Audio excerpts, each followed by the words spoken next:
میں پناہ مانگتا ہوں اللہ کی شیطان مردود سے۔ شروع اللہ کے نام سے جو بڑا مہربان نہایت رحم والا ہے۔ سبق نمبر 231 قرآن ٹاپکس پہ تنویر کاظمی۔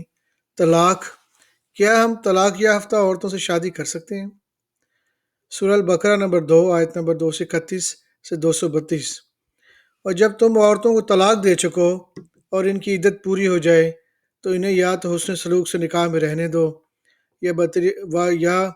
یا بطریق شائستہ رخصت کر دو، اور اس نیت سے ان کو نکاح میں نہ رہنے دینا چاہیے کہ انہیں تکلیف دو اور ان پر زیادتی کرو، اور جو ایسا کرے گا وہ اپنا ہی نقصان کرے گا۔ اور اللہ کے احکام کو ہنسی اور کھیل نہ بناؤ، اور اللہ نے تم کو جو نعمتیں بخشی ہیں اور تم پر جو کتاب اور دانائی کی باتیں نازل کی ہیں جن سے وہ تمہیں نصیحت فرماتا ہے، ان کو یاد کرو اور اللہ سے ڈرتے رہو، اور جان رکھو کہ اللہ ہر چیز سے واقف ہے۔ اور جب تم عورتوں کو طلاق دے چکو اور ان کی عدت پوری ہو جائے تو ان کو اپنے شوہروں کے ساتھ جب وہ آپس میں جائز طور پر راضی ہو جائیں نکاح کرنے سے مت روکو۔ اس حکم سے اس شخص کو نصیحت کی جاتی ہے جو تم میں اللہ اور روز آخر پر یقین رکھتا ہے۔ یہ تمہارے لیے نہایت خوب اور بہت پاکیزگی کی بات ہے، اور اللہ جانتا ہے اور تم نہیں جانتے۔ سورہ نور نمبر 33 آیت نمبر 37۔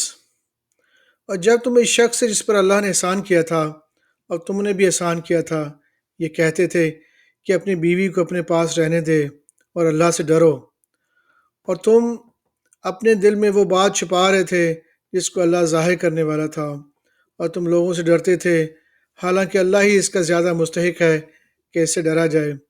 پھر جب زید نے اسے تعلق ختم کر لیا، یعنی اس کو طلاق دے دی، تو ہم نے اسے تمہاری زوجیت میں دے دیا تاکہ مومنوں پر ان کے منہ بولے بیٹوں کی بیویوں کے ساتھ نکاح کرنے